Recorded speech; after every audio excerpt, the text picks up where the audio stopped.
Mission Impossible: Dead Reckoning Part 1. Indiana Jones and the Dial of Destiny. The two highly anticipated summer movies of 2023 have plenty in common. They're both action/adventure movies that are part of two blockbuster series. The two series were distributed under Paramount Pictures until Walt Disney stepped in and took Indy away. However, Mission Impossible won in completely unexpected ways. We went in with low expectations and were pleasantly surprised. We can't imagine anyone loving Indy over MI unless they have a thing for whips, and here's why. Well-developed characters have one thing in common. They're all individual representations of a philosophical conflict layered within the fabric of a well-told story. The philosophical conflict in Mission Impossible was clear. It was a cerebral duel between the belief that power should be acquired at all costs versus the well-being of humanity is more important than having power.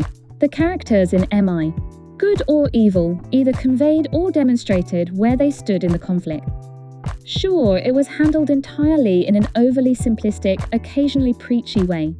But we, the audience, appreciate its existence in a story, whether we know it or not.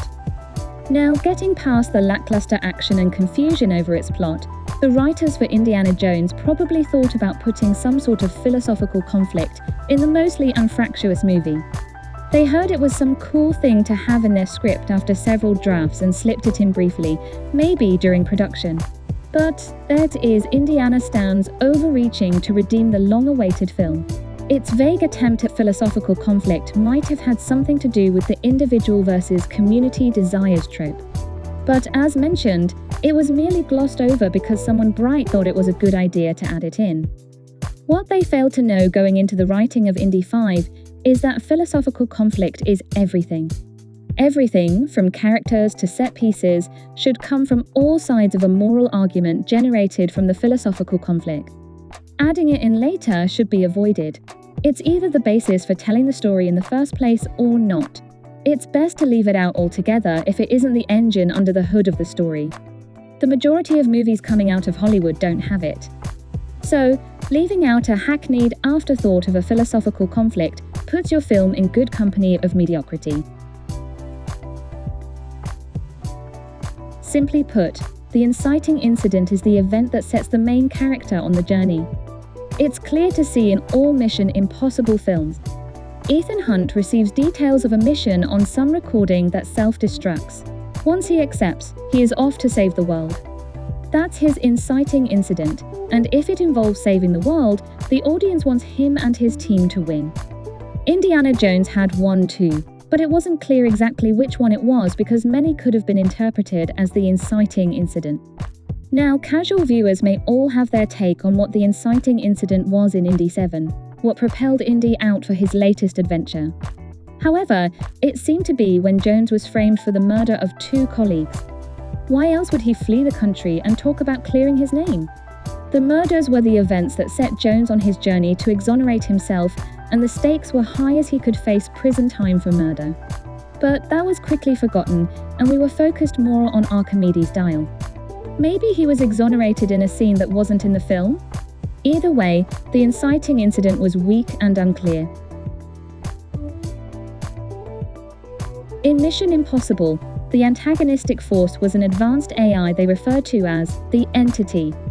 It has achieved sentience and infiltrated the major defense, military systems, intelligence, and financial networks of the world, posing too great a threat to humanity. It has Gabriel as its liaison, doing most of its dirty work in an attempt to retrieve the cruciform key that can control the entity. World powers compete for the key as well, to protect their national security. The entity can use all technology against humanity. It knows all. It becomes most troublesome and dangerous when it uses Ethan and his team's technology to make their situations even more precarious. It's a strong opponent. In Indiana Jones, the antagonist is Jürgen Voller, a German astrophysicist and former Nazi during World War II that races against Jones to retrieve Archimedes' dial. Voller wants to use it to correct some mistakes in the past. Unfortunately, his character and the ruthless goons he had employed were weak. They were buffoons. Feeble opponents don't make for great storytelling. You want antagonistic forces, whether internal or external, that would pose such a threat to your protagonist that you doubt the hero would overcome. These guys weren't a real threat to anyone with half a brain.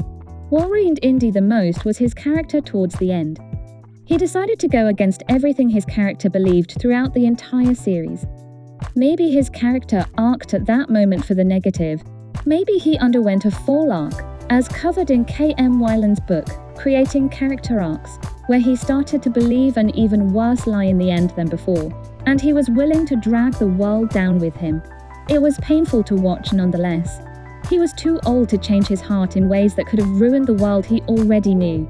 And as far as we're concerned, he remained in that dark side until the end credits. You will know what we mean when you see the movie. The things covered in this video are important in how humans engage with the story. When done right, they allow for a memorable movie-going experience. We can't get enough of these films. Most movies today, unfortunately, aren't even trying to excel in these areas, and it isn't difficult to do. It requires some ingenuity, passion, and insight into the craft of storytelling, all things Hollywood lacks these days more than ever. Don't misunderstand what is being said here.